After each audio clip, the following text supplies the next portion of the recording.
নমস্কাৰ বন্ধু-বান্ধৱীসকল, আজি আকৌ এবাৰ আপোনালোকৰ মাজলৈ কেইটামান গুৰুত্বপূৰ্ণ প্ৰশ্নৰ উত্তৰ লৈ আহিছো। আশা কৰিছো আপোনালোকে আজি এই ভিডিঅ'টো ভাল পাব। আজি 1 নম্বৰ প্ৰশ্নটো হৈছে অসম ৰত্ন লাভ কৰা প্ৰথম অসমীয়া কোন আছিল? ইয়াৰ উত্তৰটো হৈছে ডক্টৰ ভূপেন হাজৰিকা। 2 নম্বৰ প্ৰশ্নটো হৈছে আম্বেদকাৰ বঁটা অসমৰ কোনগৰাকী অভিনেত্ৰীক প্ৰদান কৰা হৈছিল? ইয়াৰ উত্তৰটো হৈছে চেতনা দাস। 3 নম্বৰ প্ৰশ্নটো হৈছে কিমান চনত কুশল কোঁৱৰক ফাঁচি দিয়া হৈছিল?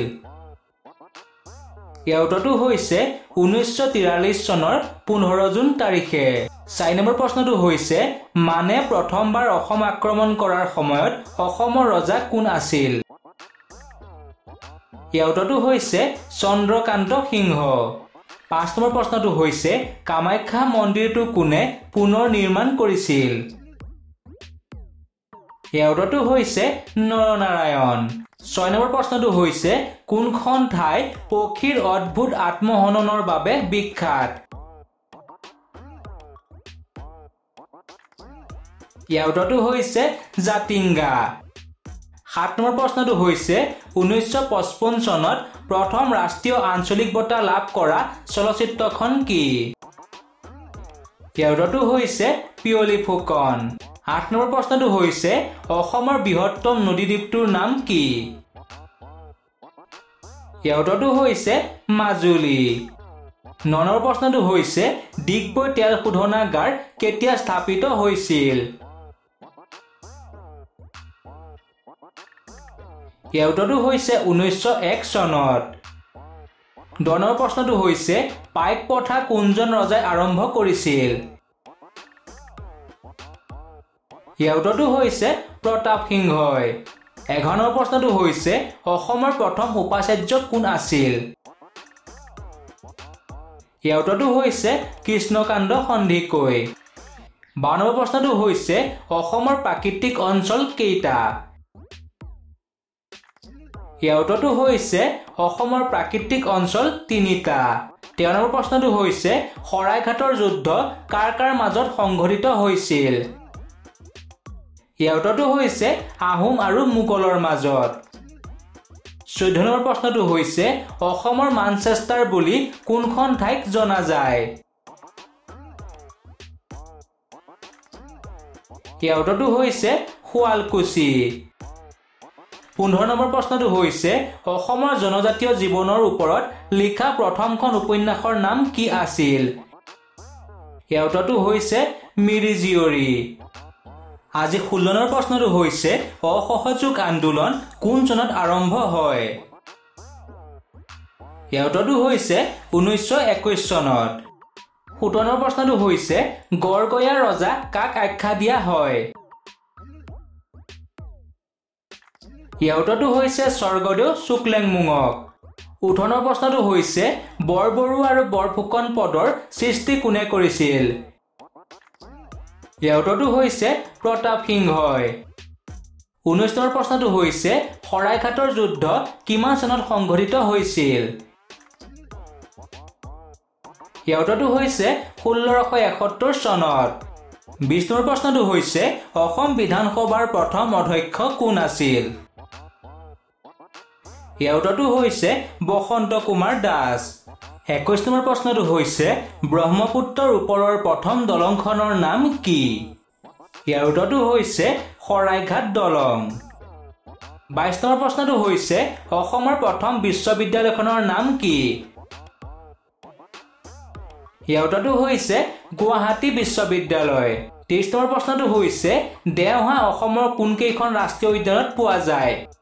ইয়াৰ উত্তৰটো হৈছে ডিব্ৰু-চৈখোৱা ৰাষ্ট্ৰীয় উদ্যান, দিহিং পাটকাই ৰাষ্ট্ৰীয় উদ্যান আৰু নামেৰি ৰাষ্ট্ৰীয় উদ্যান। 24 নম্বৰ প্ৰশ্নটো হৈছে সাহিত্য অকাডেমী বঁটা বিজয়ী প্ৰথম অসমীয়া উপন্যাসখনৰ নাম কি? ইয়াৰ উত্তৰটো হৈছে ইয়াৰুইংগম।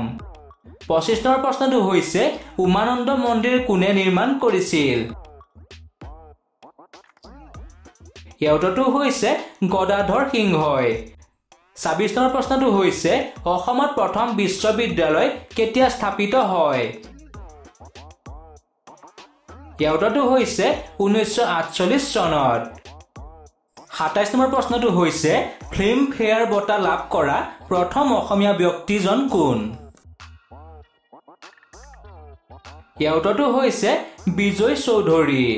28 নম্বৰ প্ৰশ্নটো হৈছে অসমৰ ক্ষুদ্ৰতম ৰাষ্ট্ৰীয় উদ্যানখনৰ নাম কি? ইয়াৰ উত্তৰটো হৈছে ওৰাং ৰাষ্ট্ৰীয় উদ্যান। 29 নম্বৰ প্ৰশ্নটো হৈছে ৰিজাৰ্ভ বেংক অফ ইণ্ডিয়া কোন চনত স্থাপন হৈছিল? ইয়াৰ উত্তৰটো হৈছে 1935 চনত। 30 নম্বৰ প্ৰশ্নটো হৈছে অসমীয়া নাট্য সাহিত্যৰ জনক কোন? ইয়াৰ উত্তৰটো হৈছে মহাপুৰুষ শ্ৰীমন্ত শংকৰদেৱ। 31 নম্বৰ প্ৰশ্নটো হৈছে অসম বিধানসভাৰ মুঠ আসনৰ সংখ্যা কিমান? ইয়াৰ উত্তৰটো হৈছে 126খন। 32 নম্বৰ প্ৰশ্নটো হৈছে ডক্টৰ বাণীকান্ত কাকতিয়ে বৰগীতক কি বুলি আখ্যা দিছে? ইয়াৰ উত্তৰটো হৈছে নবল নাম্বাৰছ। 33 নম্বৰ প্ৰশ্নটো হৈছে অসমৰ চিমেণ্ট কাৰখানা ক'ত আছে? ইয়াৰ উত্তৰটো হৈছে বোকাজান। 34 নম্বৰ প্ৰশ্নটো হৈছে অসমৰ চাহ শিল্পৰ কেন্দ্ৰ বুলি কোনখন ঠাইক কোৱা হয়? ইয়াৰ উত্তৰটো হৈছে চাবুৱা। 35 নম্বৰ প্ৰশ্নটো হৈছে কোনজন আহোম ৰজাই জয়সাগৰ পুখুৰী আৰু জয়দৌল নিৰ্মাণ কৰিছিল?